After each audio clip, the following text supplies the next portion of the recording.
de tudo isso é que democracia é uma coisa do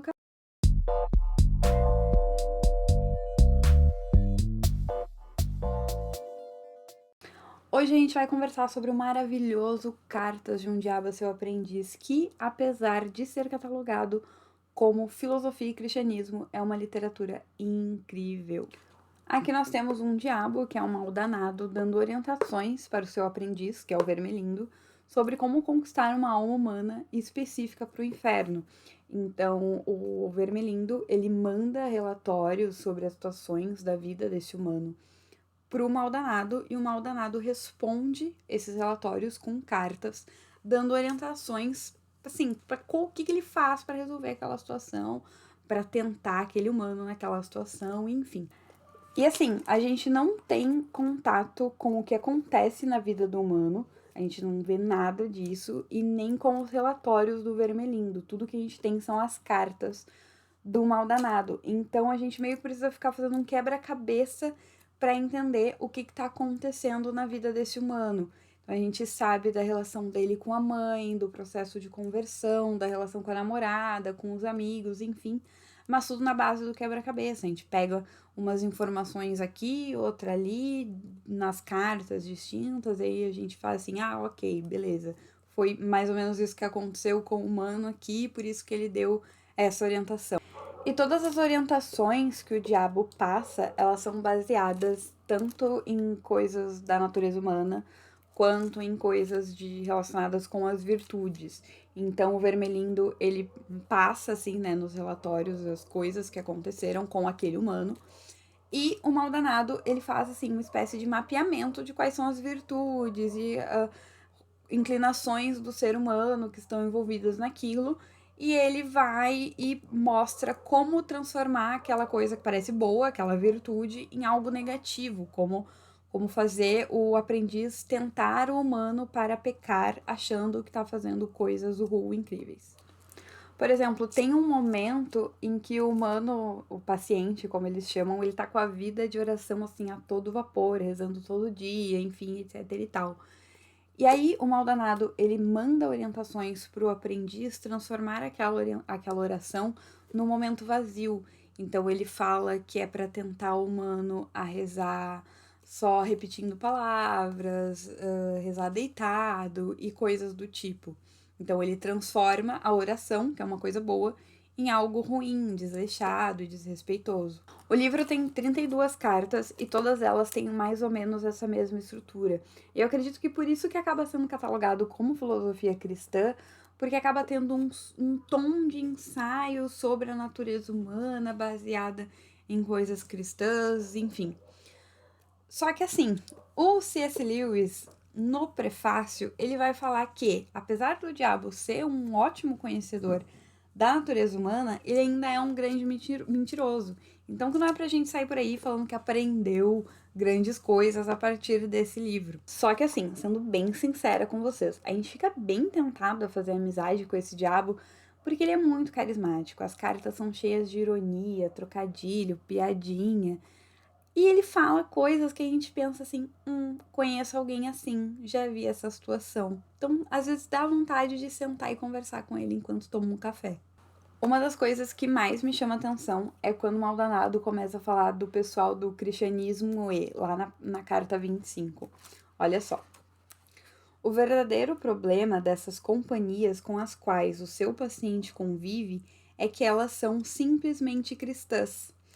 Todos eles têm interesses individuais, é claro, mas o laço que os une continua sendo o cristianismo puro e simples. Já aproveitou e fiz uma propaganda aqui do outro livro.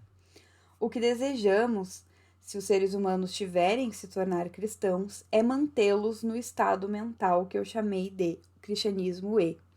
Você me entendeu? Cristianismo e a crise, cristianismo e a nova psicologia, cristianismo e a nova ordem mundial, cristianismo e a cura pela fé, cristianismo e a pesquisa psíquica, cristianismo e o vegetarianismo, cristianismo e a reforma ortográfica.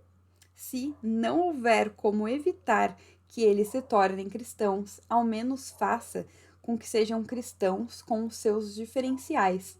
Substitua a própria fé por alguma moda com colorido cristão. Trabalhe em cima do horror que eles sentem a mesma coisa sempre.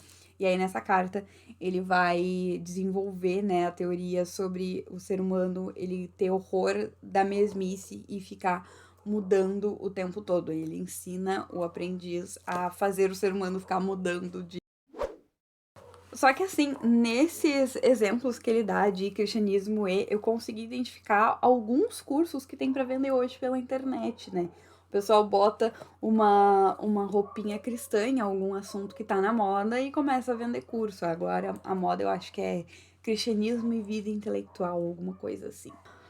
Outro assunto que me deixou louca de vontade de conversar com o Maldanado é na carta 7, quando ele vai falar sobre as panelinhas, que são as pessoas que se juntam dentro da igreja, e aí aqui eu não estou falando só da igreja da comunidade do bairro, mas a instituição, e para lutar por uma causa, e é sempre baseado em coisas de puritanismo, falso moralismo, enfim. E é sempre no impulso de questionar e contestar as coisas da igreja, tanto do que vem de cima, quanto do jeito que os outros levam a vida.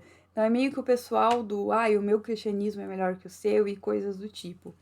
Aí na página 42 ele vai dizer assim: seja qual for a seita que ele adotar, sua tarefa principal será a mesma. Comece por fazê-lo tratar o patriotismo ou o pacifismo como parte da sua religião. Depois, deixe-o sob influência do espírito partidário, chegar a se referir a isso como a parte mais importante. Depois, silenciosa e gradativamente, cuide para que ele alcance um estágio em que a religião se torne meramente parte da causa, em que o cristianismo passe a ser valorizado principalmente em razão dos argumentos excelentes que é capaz de produzir em favor do esforço britânico em prol da guerra ou do pacifismo. Inclusive, isso tem bastante relação com a questão do cristianismo né, que ele fala mais adiante na carta 25. A atitude da qual você deseja se proteger é aquela na qual os assuntos temporais são tratados essencialmente como matéria de obediência. Uma vez que você tenha feito do mundo um fim e da fé um meio, terá quase conquistado o seu homem. E fez muito pouca diferença que tipo de fim mundano ele esteja perseguindo, desde que os encontros e as panfletagens, as políticas, os movimentos, as causas e as cruzadas importem mais para ele do que as orações, os sacramentos e a caridade. Ele será todo nosso. E quanto mais religiosos nesses termos forem os homens, mais seguramente os teremos em nossas mãos. As jaulas repletas de gentes desse tipo aqui embaixo. Mas assim, na carta 12, o Maldanado fala uma coisa que é um grande soco no estômago. Porque aparentemente o aprendiz está super preocupado com a falta de pecados grandes na vida do paciente. E aí o Maldanado vai tecer a sua teoria sobre como é importante, né, puxar o humano pelos pequenos pecados. Aí ele vai falar o seguinte: não importa quão pequenos são os pecados, desde que o seu efeito cumulativo seja o de desviar o homem para longe e para fora da luz, direto para o nada. O assassinato não será melhor que o carteado se esse der conta do recado.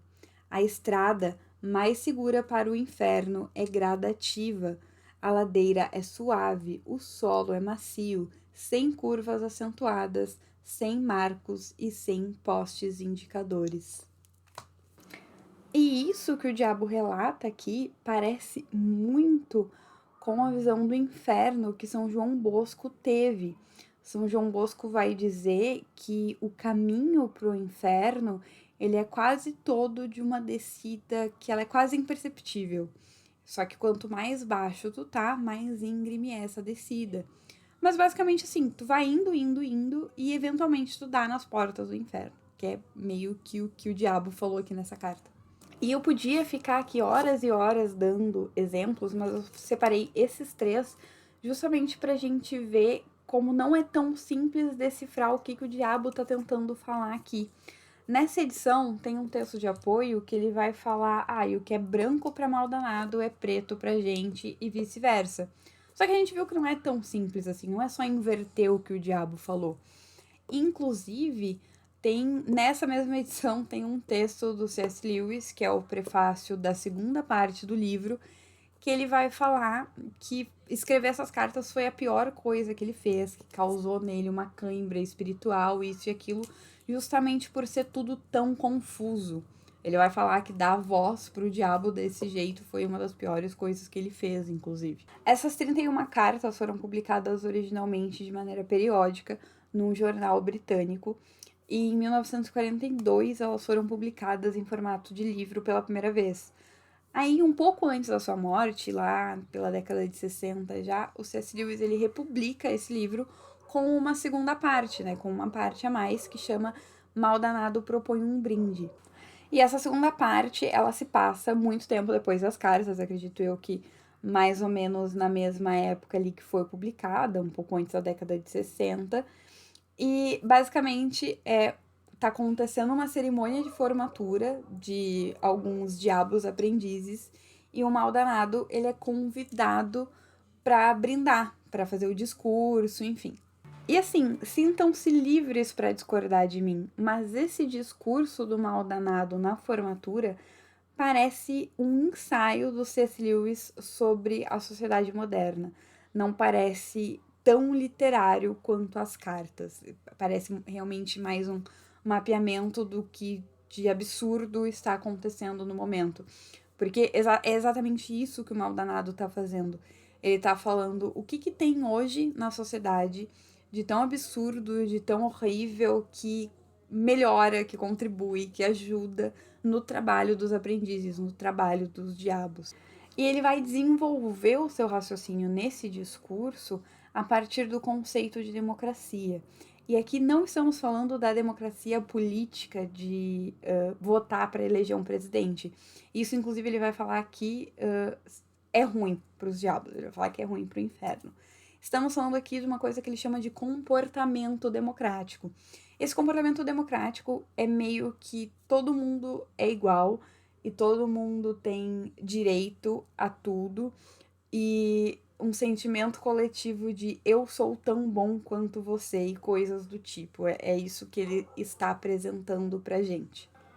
E ele vai mostrando pra gente como esse comportamento democrático vai pouco a pouco destruindo a sociedade. Ele vai mapear alguns exemplos, enfim, eu trouxe um para vocês. Os vestibulares devem ser feitos para que todos ou quase todos os cidadãos possam entrar nas universidades, quer tenham a capacidade ou o desejo de se beneficiarem com uma educação superior, quer não. E aí ele vai falar sobre as escolas, sobre como né, uma criança que ela não é tão inteligente quanto a outra, se ela receber de uma criança menos inteligente, ela pode receber traumas e que isso não que a sociedade não deixa mais com que isso aconteça, enfim. Ele vai mostrando como tudo isso caminha para que o trabalho dos diabos e dos seus aprendizes sejam muito mais simples. E aí aqui a gente tem uma sociedade sem caridade e sem humildade. Sem caridade, porque o Estado ele tá provendo tudo isso, ele tá mantendo todo mundo recebendo as mesmas coisas, e sem humildade, porque eu sou tão bom quanto você, todos são iguais.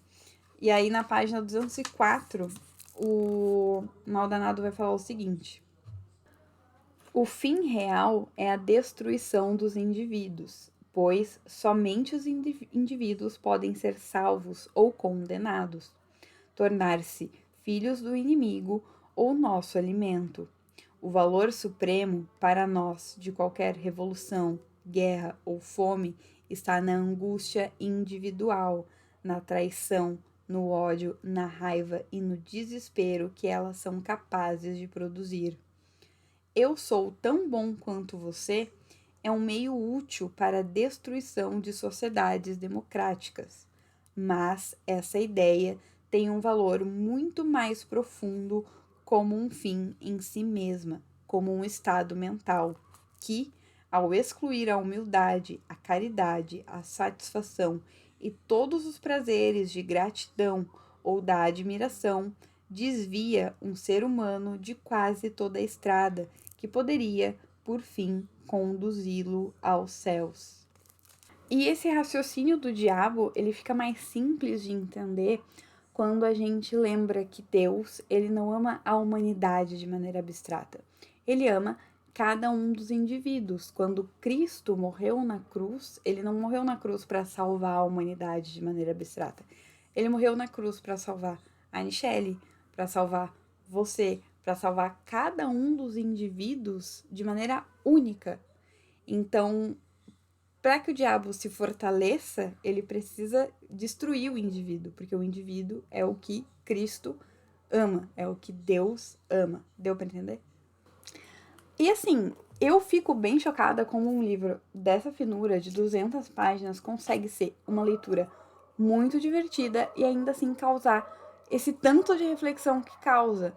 Então, ele é um livro que ele é super rápido e super gostoso de ler, mas ele não é um livro que a gente vai pegar todas as camadas e os pormenores numa única leitura. Então a gente pode ler, se divertir, recomendar para os outros, rir da cara do diabo, enfim, etc e tal. E a gente também pode, sei lá, ampliar o nosso imaginário cristão, ler outras coisas, depois voltar, fazer uma outra releitura, ler outras coisas, voltar, enfim, etc e tal, tentar mapear o que a gente consegue tirar de verdadeiro e o que a gente pode tirar de falso das falas do mal danado. Enfim, a gente pode fazer o que a gente quiser com esse livro. Ele é incrível e C.S. Lewis foi um gênio. Por hoje é isso. Não esqueçam de se inscrever no canal, deixar o like, compartilhar, fazer todas essas palhaçadas aí que todo mundo sempre pede pra vocês fazerem. Me acompanhem nas redes sociais e tchauzinho, até a próxima.